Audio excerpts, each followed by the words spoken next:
Assalamualaikum warahmatullahi wabarakatuh. Perkenalkan, nama saya Rizka Kurniawati dari Prodi Tadris Ilmu Pengetahuan Sosial semester 5.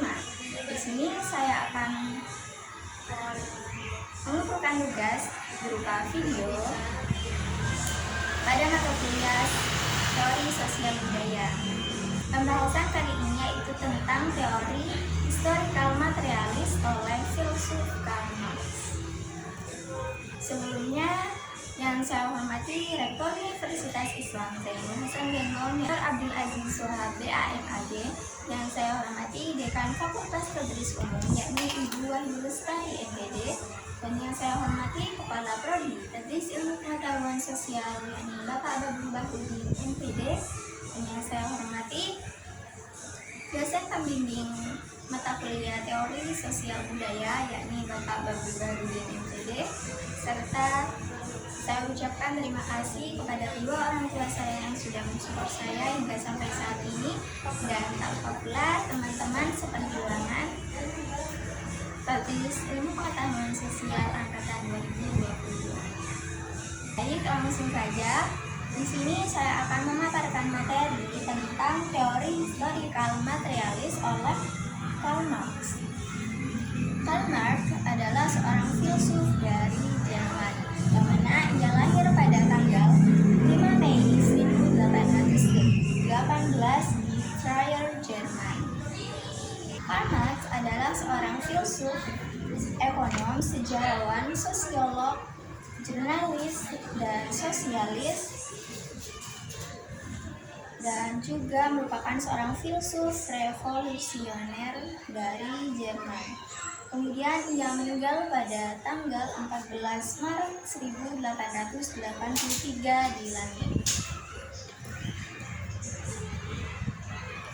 Nah, dari pemikiran teori historical materialis oleh Karl Marx, seperti apa sih konteks sosialnya?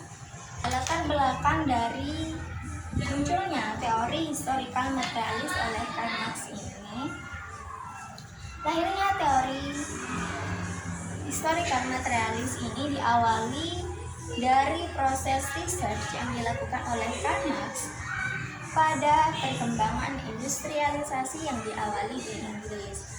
Sehingga pada masa itu Karl Marx melihat bahwa banyaknya ketidakadilan yang dialami oleh masyarakat karena adanya kelas-kelas sosial, yaitu dari kelas-kelas borjuis atau kelas pemilik modal dan juga kelas-kelas proletar atau kelas buruh, yang mana pada saat itu adalah yang memiliki kekuasaan tertinggi dalam kehidupan, terutamanya dalam kehidupan ekonomi, yaitu kelas borjuis, yang mana kelas borjuis ini adalah orang-orang yang pemilik modal dan orang-orang yang memiliki alat produksi ekonomi yang memiliki sikap yang semena-mena kepada kaum-kaum proletar. Namun kaum-kaum proletar di sini tidak dapat melakukan tindakan apapun karena kaum-kaum proletar sadar bahwa kehidupannya bergantung pada kaum-kaum borjuis. Lalu seperti apa pandangan Marx tentang teori historical materialis ini?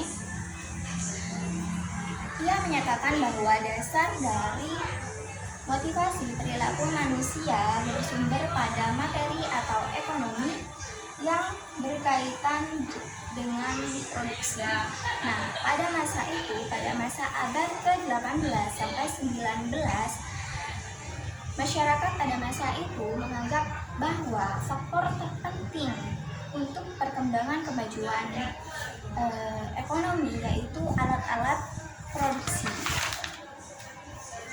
Sehingga kaum-kaum borjuis ini berbondong-bondong untuk mendapatkan alat-alat produksi, sehingga ia mampu untuk bisa melakukan kegiatan-kegiatan produksi yang akan memberikan impact atau keuntungan yang lebih besar daripada hanya memiliki modal untuk melakukan usaha saja. Selanjutnya yaitu mazhab dari teori historikal oleh Karl Marx. Nah, teori ini bermazhab pada pandangan atau paradigma Galilian dengan menggunakan aliran positivistik yang mana menggunakan panca indera dan juga melakukan research pada subjek melalui data-data ilmiah dari kehidupan masyarakat.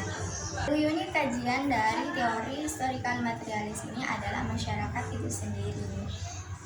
Nah, pada kehidupan masyarakat pada masa itu terdapat dua kelompok masyarakat, yaitu yang pertama kaum borjuis, kaum pemilik modal, dan juga kaum proletar atau masyarakat buruh. Seperti yang kita sudah ketahui bahwa lahirnya dari teori historikal materialis ini adalah kehidupan masyarakat pada masa 18 sampai 19 itu banyak masyarakat yang mengalami penderitaan akibat adanya kelas-kelas sosial yang mana kehidupan ekonomi ini sepenuhnya dipegang oleh kaum-kaum borjuis, kaum-kaum pemilik modal, dan juga kaum-kaum yang mempunyai alat-alat produksi, sehingga kaum-kaum proletar tidak memiliki ruang untuk melakukan kegiatan ekonomi dan tidak mempunyai hak-hak yang sama seperti kaum-kaum borjuis. Yang diberikan oleh Karl Marx tentang permasalahan tersebut yaitu dengan penerapan sistem komunis dengan menghapus hak milik pribadi terutama kaum-kaum borjuis, sehingga solusi tersebut dianggap sangat tepat. Ini akan menghapus adanya keterasingan yang dialami oleh kaum-kaum proletar akibat adanya kelas-kelas sosial dengan melakukan rekonstruksi atau pembangunan dialektika materialisme dengan mengikuti pandangan dari Hegel. Perubahan itu akan terjadi akibat dari kontradiksi, yang mana proses perubahan itu ditandai dengan adanya dua kelas yang saling berhadapan, yaitu kelas yang menindas dan juga kelas yang tertindas. Baik, mungkin itu saja yang bisa saya jelaskan tentang teori historical materialis oleh Karl Marx. Kurang dan lebihnya saya ucapkan terima kasih. Billahi taufiq wal hidayah. Wassalamualaikum warahmatullahi wabarakatuh.